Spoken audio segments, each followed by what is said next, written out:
নমস্কাৰ আপোনালোক সকলোকে মোৰ ইউটিউব চেনেল টিচাৰ্ছ কৰ্ণাৰলৈ পুনৰ এবাৰ স্বাগতম জনাইছোঁ। আজি স্কুল শিক্ষা বিভাগ অসম চৰকাৰৰ ফালৰ পৰা এক গুৰুত্বপূৰ্ণ নিৰ্দেশনা প্ৰকাশ পাইছে। ৰাজ্যৰ শিক্ষক সমাজলৈ এই কঠোৰ নিৰ্দেশনা। শ্ৰেণীকোঠা এৰি ব্যক্তিগত কামত ঘূৰি ফুৰা শিক্ষকলৈ কঠোৰ নিৰ্দেশনা ৰাজ্যৰ শিক্ষা বিভাগৰ। বিদ্যালয় শিক্ষা বিভাগে এই নিৰ্দেশনা জাৰি কৰিছে আৰু এই নিৰ্দেশনা অনুসৰি পাঠদানৰ সময়ত এতিয়াৰে পৰা কোনো কাৰ্যালয়লৈ যাব নোৱাৰিব শিক্ষকে। বিদ্যালয় ছুটিৰ পাছত কাৰ্যালয়লৈ যোৱাত নাই বাধা। শ্ৰেণীকোঠা এৰি ঘূৰি ফুৰিছে ৰাজ্যৰ একাংশ শিক্ষকে।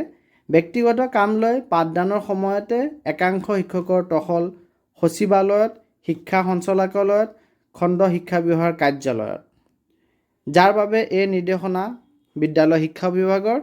আৰু ইয়াত উল্লেখ কৰিছে যে স্কুল আৱাৰ্ছৰ পাছতহে এনেধৰণৰ যি ভিজিট তেওঁলোকে দিবলগীয়া হয় বিভিন্ন মেটাৰৰ কাৰণে ছেক্ৰেটেৰিয়েটত বা ডাইৰেক্টৰেটত বা ডিষ্ট্ৰিক্ট অফিচত বা ব্লক অফিচত, সেয়া তেখেতসকলে স্কুল আৱাৰ্ছৰ পাছত কৰিব লাগিব।